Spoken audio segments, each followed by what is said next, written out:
Clevatess, episode 3, A Hero's Duty.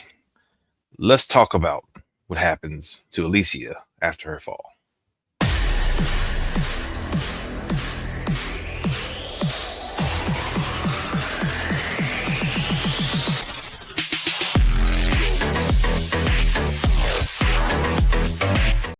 Welcome back, Variant. So we are talking about Clevatess, episode 3, Hero's Duty, and this is going to be interesting with how Alicia has to recover from her fall. If you remember last episode, she kind of did the whole self-sacrifice thing to take down the guy that was attacking her, and she fell to a grisly death.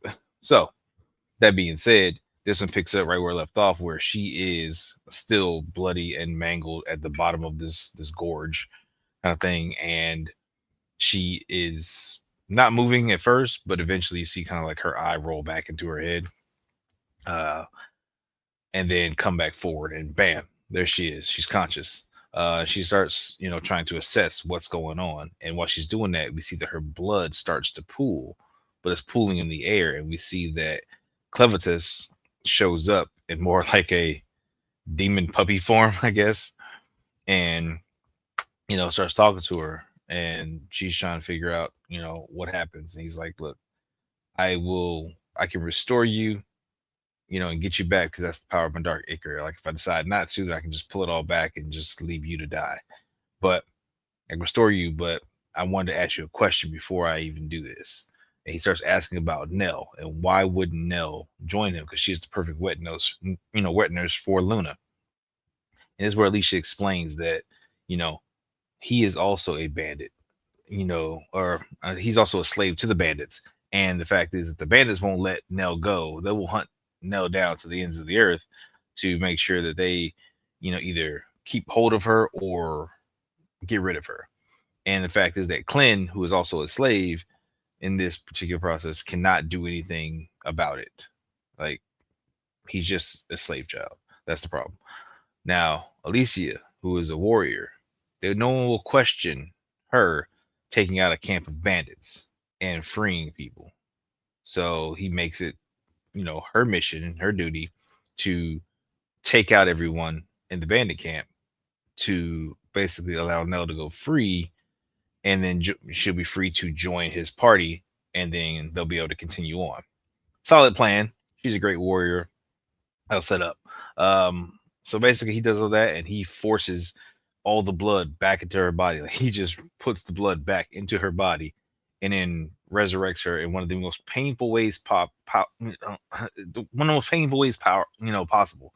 The way that it goes, and look, the way it goes is he takes everything because it's just how gruesome the scene is, and everything that happened to her on the way down basically happens in reverse in terms of her bones start snapping back into place. And thing is, she has no immunity to pain.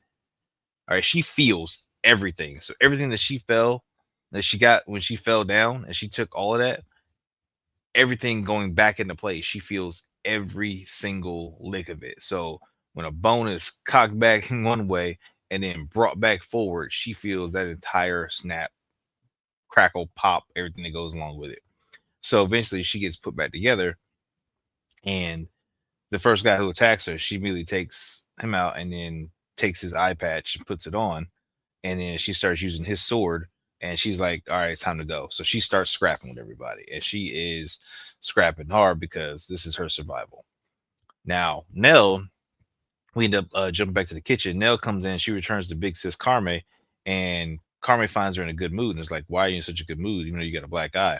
Told you be quick with these guys, and you can get out of there and you ain't got to worry about receiving any of their wrath or whatever the case may be after having to take care of them.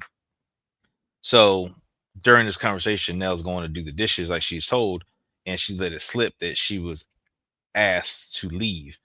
And while explaining this to Carme, she was like, because she was just curious as to how the outside world came from, because that's where Carme came from.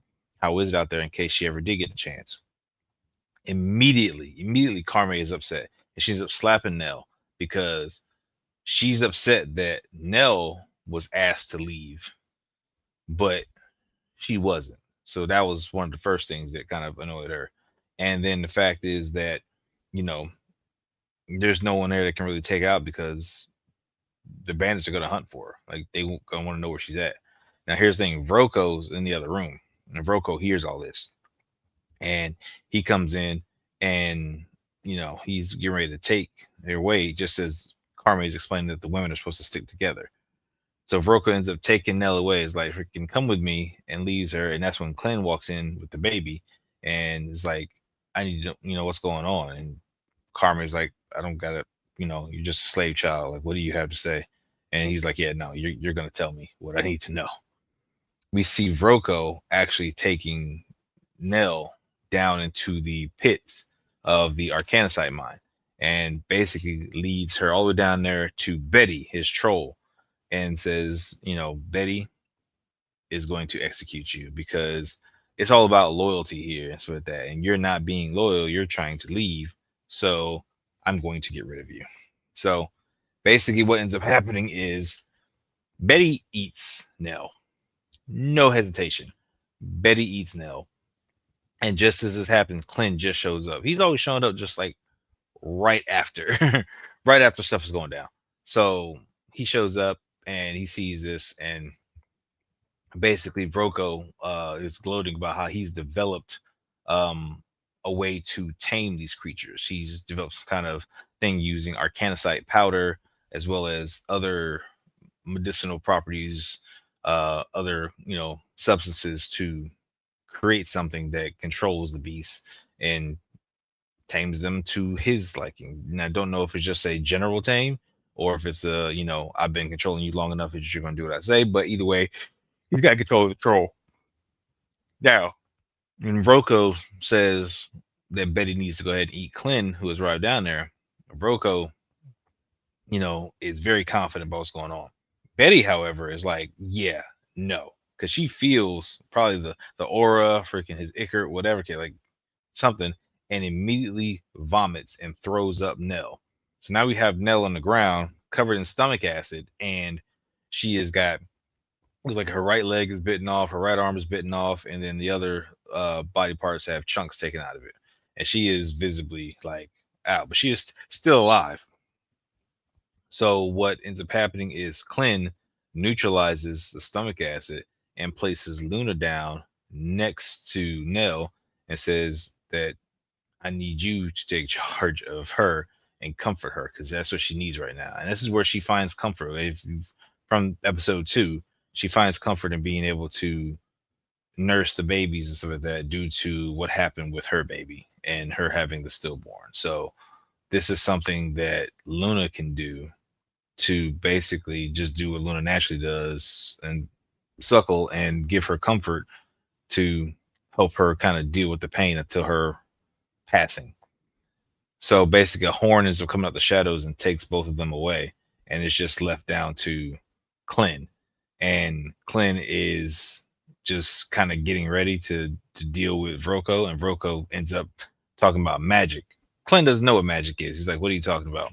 And so Vroko's like, "I'll show you my magic," and he ends up doing a little potion concoction that he does to control Betty, and basically sends Betty into a rage and sends Betty to attack.